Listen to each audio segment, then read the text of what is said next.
ইন্দ্র, আমি নাইট ক্লাবে যাচ্ছি পার্টি করতে। আর হ্যাঁ, আমি এই ড্রেসটা পরেই যাব। যাও। ড্রেসে কি সমস্যা? এমনিতেও তোমার এই ড্রেসটা পরে খুব সুন্দর লাগছে। আমরা অনেকদিন পর সব বন্ধুরা এক হচ্ছি। আমার অনেক কলেজের বন্ধুরাও থাকবে। সেখানে আমরা অনেক কিছু খাবো আর অনেক এনজয়ও করব। ঠিক আছে, নাইট ক্লাবেই তো যাচ্ছ, অনেক কিছু তো খাবে, এনজয়। আমার কিছু টাকা লাগবে, কত টাকা লাগবে? ওই 40,000 টাকা মতো।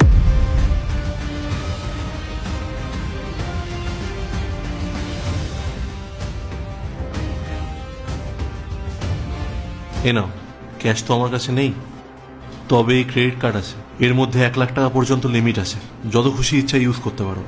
নাও। কিন্তু শোনো, এই কার্ড থেকে আমি যত টাকাই খরচ করি না কেন, তার হিসাব আমি তোমায় দেবো না। আমি তোমার কাছে হিসাব চাইনি, যত খুশি পারো খরচ করো। আচ্ছা, আর হ্যাঁ, রাতে কিন্তু আমরা অনেক কিছু খাবো, সাথে ড্রিঙ্কও করব। তাই বাড়ি ফেরা হয়তো সম্ভব হবে না, তাই আমি আমার বন্ধুর ফ্ল্যাটেই থেকে যাব। হ্যাঁ ঠিক আছে, যদি বেশি রাত হয়ে যায় বাড়ি ফেরার দরকার নেই, বন্ধুর ফ্ল্যাটেই থেকে যাও। কাল সকালে নয় চলে এসো। আমি বন্ধু বললাম মানে শুধু ও নয়, কিন্তু ও যেই ফ্ল্যাটে থাকে সেই ফ্ল্যাটে কিন্তু অনেক ছেলেরাও থাকে, আর সেখানে আমিও থাকবো। আমি চাই না তোমার থেকে কিছু লুকাতে, তাই তোমায় সবকিছু বলেই যাচ্ছি। তুমি যেতে পারো। আর হ্যাঁ, যদি সজ্ঞানে থাকো আমাকে মেসেজ বা একটা কল করে দিও, তোমাকে আমি বাড়ি ফেরার পথে রিসিভ করে নেবো। ঠিক আছে, চল। পূজা, আমি না আমার হাজবেন্ডকে নিয়ে আর চলতে পারছি না।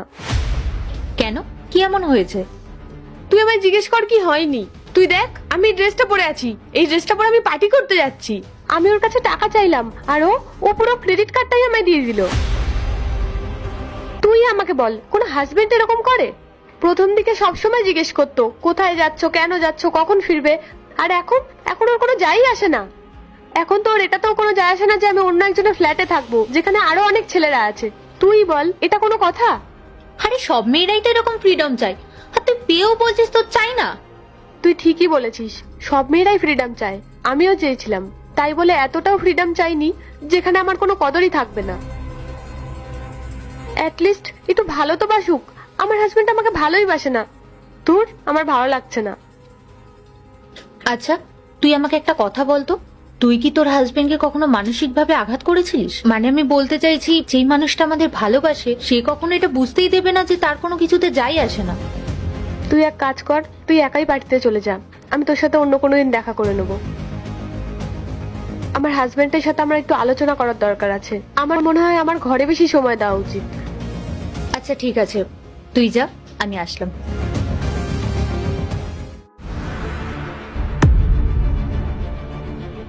কি হলো রিয়া, নাইট ক্লাবে যাওনি? কিছু হয়েছে? আমি ক্লাবিং করতে যাইনি, আর কিছু ঠিক নেই। তোমার সাথে আমার অনেক কথা আছে। হ্যাঁ বলো, কি বলবে? আমি জানি তুমি আমাকে নিয়ে খুশি না। কই, তুমি এমন কেন ভাবছো? তেমন কিছুই না, আমি তোমাকে নিয়ে অনেক খুশিতেই আছি। তুমি প্লিজ আমার সাথে এরকম বিহেভিয়ার করো না। এখন তুমি আমাকে জিজ্ঞেসও করো না আমি কোথায় যাচ্ছি, কখন ফিরবো। আর আগে তো তুমি আমায় কল করে জিজ্ঞেস করতে আমি খাওয়া দাওয়া করেছি কিনা, পার্টি কেমন গেল, আমি কখন বাড়ি ফিরবো। আর এখন যখন আমি বলছি রাতে ছেলে বন্ধুদের সাথে একসাথে থাকবো, তুমি কিছুই বলছো না। হ্যাঁ আমি জানি সেদিন যা হয়েছে তা ঠিক হয়নি। সেদিন আমি তোমায় একটু বেশি কথা শুনিয়ে ফেলেছিলাম। রিয়া, বিয়ের পর মেয়েদের এইভাবে পার্টিতে যাওয়া, বন্ধুদের সাথে মেলামেশা করা ভালো দেখায় না। সমাজ কি বলবে? সমাজ কি বলবে তাতে আমার কি? আমি না বিয়ের আগে রোজ পার্টিতে যেতাম, প্রত্যেক উইকেন্ডে আমাদের পার্টির প্ল্যান হতো। আর বিয়ের পর কি আমি জেলের আসামি হয়ে গেছি নাকি যে পার্টিতে যেতে পারবো না? রিয়া, তুমি এসব কি কথা বলছো? বিয়ের আগে তুমি যা করেছো তাতে আমার কোনো সমস্যা নেই, সেটা তোমার পাস্ট ছিল, আর এটা তোমার প্রেজেন্ট। বিয়ের পর প্রত্যেকটা ওয়াইফের দায়িত্ব তার হাজবেন্ডের কথা শোনো। রিয়া, তুমি আমাকে একটা কথা বলো তো, তোমার কোন দিক থেকে দেখে মনে হচ্ছে তুমি বিবাহিত? না ঠিক মতো ড্রেস পরেছো, না হাতে কোনো শাখা পলা, না মাথায় সিঁদুর। রিয়া, তুমি বিবাহিত, বিষয়টা বোঝার চেষ্টা করো। কি বিবাহিত বিবাহিত লাগিয়ে রেখেছো? আমি না পার্টিতে যাচ্ছি, আর পার্টিতে কেউ শাখা পলা সিঁদুর পরে যায়? তখন থেকে একই কথা বলে যাচ্ছে বিবাহিত বিবাহিত। আরে বিবাহিত বলে কি আমি স্বাধীনভাবে বাঁচতে পারবো না? রিয়া শোনো, আমি তোমার সাথে কোনো তর্ক করতে চাই না। আমি যখন একবার তোমাকে বলে দিয়েছি তুমি পার্টিতে যাবে না, তো যাবে না। হোয়াট ডু ইউ মিন যে আমি পার্টিতে যাব না? আমি যখন বলেছি আমি পার্টিতে যাব, তো আমি পার্টিতে যাব। আমিও কখনো তোমার সাথে তর্ক করতে চাই না, কারণ তুমি কখনো মডার্ন হতে পারবে না। তো তোমার চিন্তা ভাবনা গাইয়াদের মতোই হয়ে থাকবে। যাচ্ছি আমি। রিয়া, রিয়া, রিয়া, তুমিই ভাবো কোনো বাড়ির বউ কি এরকম থাকে যেইভাবে তুমি থাকো? যে আমাদেরকে ভালোবাসে, আমাদের কাছের হয়, সেই আমাদেরকে বাধা দেয়। আর তার এই শাসন যদি তোমার খারাপ লাগে, সে আর কি বা করতে পারে? তখন তোমাকে সে সেই অবস্থাতেই ছেড়ে দেবে, যেটা আমি তোমার সাথে করলাম। রিয়া, তুমি তো আমার একটাও কথা শোনোনি, তাহলে আমি আর কি করতে পারি বলো? তাই এখন আমি তোমাকে আর বাধা দিই না। তোমার যেরকম ইচ্ছা তুমি সেরকম ভাবেই চলো। যেমন ড্রেস পরার ইচ্ছা হয় তেমনই পরো। পার্টিতে রাত অব্দি থাকতে হবে, থাকো। রিয়া, আমি তোমাকে একটা কথা বলছি, মেয়ের বিয়ের আগের জীবন আর বিয়ের পরের জীবন সম্পূর্ণ আলাদা হয়। বিয়ের আগে মেয়েরা যেমনই থাকুক না কেন, যখন তাদের বিয়ে হয়ে যায় তখন তাদের শ্বশুর বাড়ির নিয়ম অনুযায়ী চলতে হয়, নিজের মন মর্জি মতন না। কিন্তু কিন্তু তুমি আমার কোনো কথাই শুনতে চাও না, উল্টে আমার সাথে খারাপ বিহেভিয়ার করো। আর তুমিই বলো, বিয়ের পর কোন মেয়েরা এরকম ড্রেস পরে, কোন মেয়েরা এরকম ভাবে চলে? রিয়া, তুমি যখন আমার কাছ থেকে যা চেয়েছো আমি তখন তোমাকে তাই এনে দিয়েছি। তুমি বলো আর কত ভালোবাসা চাও তুমি আমার কাছ থেকে?